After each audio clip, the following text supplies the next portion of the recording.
بسم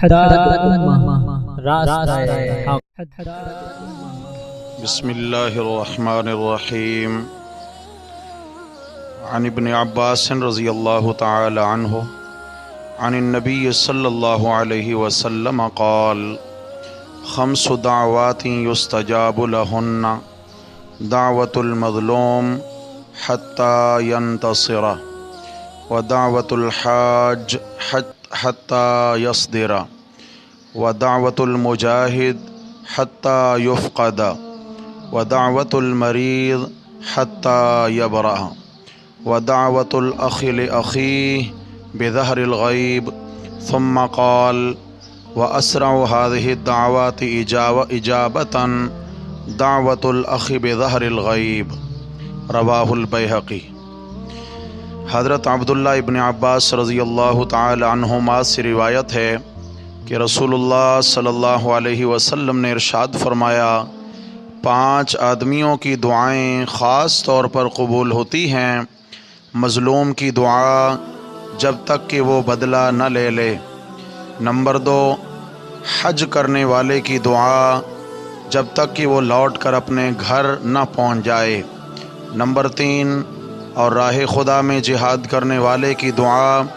جب تک کہ وہ شہید ہو کر دنیا سے لاپتہ نہ ہو جائے، اور بیمار کی دعا جب تک کہ وہ شفا یاب نہ ہو جائے، اور ایک مسلمان بھائی کی دوسرے مسلمان بھائی کے لیے پیٹھ پیچھے دعا۔ یہ سب بیان فرمانے کے بعد رسول اللہ صلی اللہ علیہ وسلم نے ارشاد فرمایا، اور ان دعاؤں میں سب سے جلدی جو قبول ہونے والی دعا ہے وہ کسی بھائی کے لیے اس کے پیٹھ پیچھے کی جانے والی دعا ہے۔ حضرات محترم، بندے کا اپنے رب کے ساتھ جو تعلق ہے سب سے گہرا اور اہم تعلق وہ دعاؤں کا تعلق ہے، اس لیے کہ اللہ رب العزت کا وعدہ ہے کہ میں قادر ہوں، تمہاری دعائیں سنتا ہوں، قبول کرتا ہوں اور تمہاری حاجات پوری کرتا ہوں۔ جب تمام حاجات اللہ ہی کے در سے پوری ہوتی ہیں تو ایمان والے ہر حاجت میں اپنے رب کی پکار کرتے ہیں۔ صحابہ کرام کی جو صفات بیان ہوئی ہیں قرآن مقدس میں، ان میں سے ایک بڑی صفت یہ بھی بیان ہے یدعون ربہم بالغداۃ والعشی، کہ صحابہ کرام کی صفات میں ایک اہم صفت ہے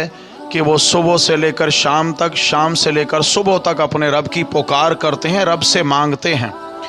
رب سے مانگنا یہ رب کو اچھا لگتا ہے۔ حضرات محترم، انسان اپنے حق میں تو دعا کرتا ہی ہے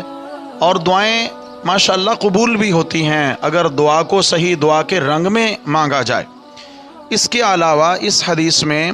5 ایسے لوگ ہیں کہ جن کی دعاؤں کی قبولیت کا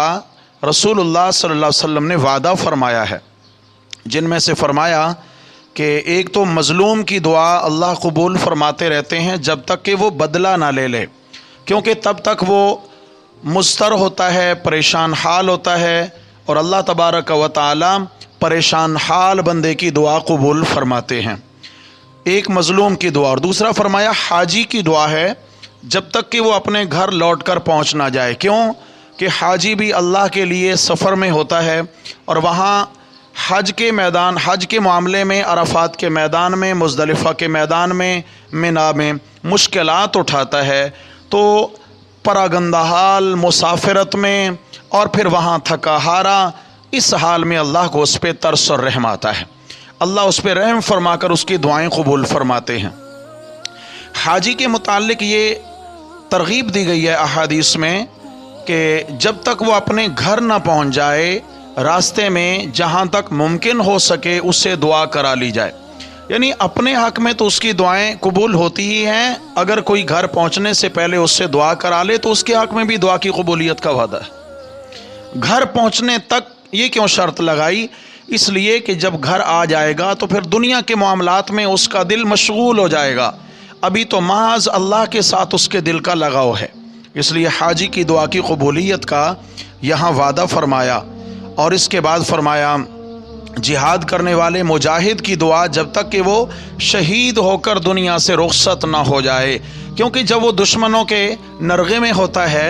اور لڑ رہا ہوتا ہے اور باقی ساتھی اس کے شہید ہو رہے ہوتے ہیں تو یہ اس کی بڑی اضطراری حالت ہوتی ہے۔ اس حالت میں جب وہ اللہ کو پکارتا ہے تو اللہ کی مدد اس کے لیے ضرور اترتی ہے۔ اور ساتھ ہی فرمایا کہ جو بیمار کی دعا ہے جب تک وہ شفا یاب نہ ہو جائے تب تک اللہ قبول فرماتے رہتے ہیں۔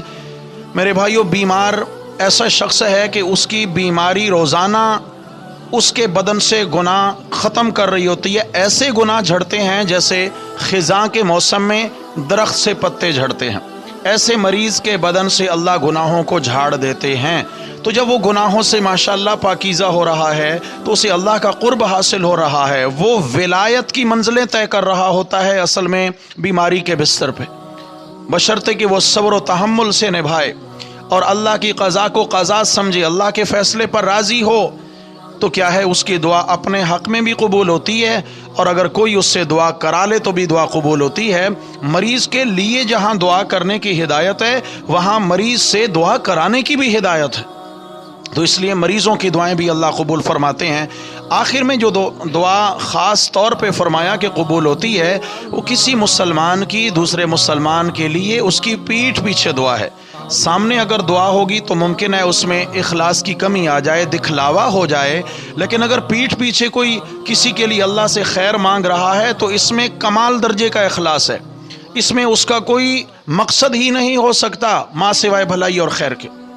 تو پیٹھ پیچھے دعا اس کی قبولیت کا وعدہ ہے۔ ایک اور حدیث میں رسول اللہ صلی اللہ علیہ وسلم نے ارشاد فرمایا کہ کسی مسلمان کی اپنے مسلمان بھائی کے لیے غائبانہ دعا قبول ہوتی ہے، اور اس کے پاس ایک فرشتہ ہر وقت اس ڈیوٹی پر مقرر ہوتا ہے۔ جب وہ کسی مسلمان کے لیے دعا کے کوئی جملے بولتا ہے تو وہ فرشتہ کہتا ہے کہ اللہ کرے جو تو نے اس کے لیے مانگا وہ تجھے بھی مل جائے، یعنی وہ فرشتہ اس کے حق میں یہ کہتا ہے۔ تو میرے بھائیوں، کتنا بہترین موقع ہے کہ انسان جہاں اپنے لیے راتوں میں اٹھ کر مانگے، تمام امت کے مسلمانوں کے لیے مانگے۔ تو جتنے زیادہ ایمان والوں کے لیے مانگیں گے اتنا زیادہ مرتبہ فرشتہ آمین کہے گا اور دعا دے گا۔ یہ تو ہے افراد کی دعائیں۔ اس کے علاوہ یہ ہے کہ دعا کی قبولیت کے اوقات کون کون سے ہیں۔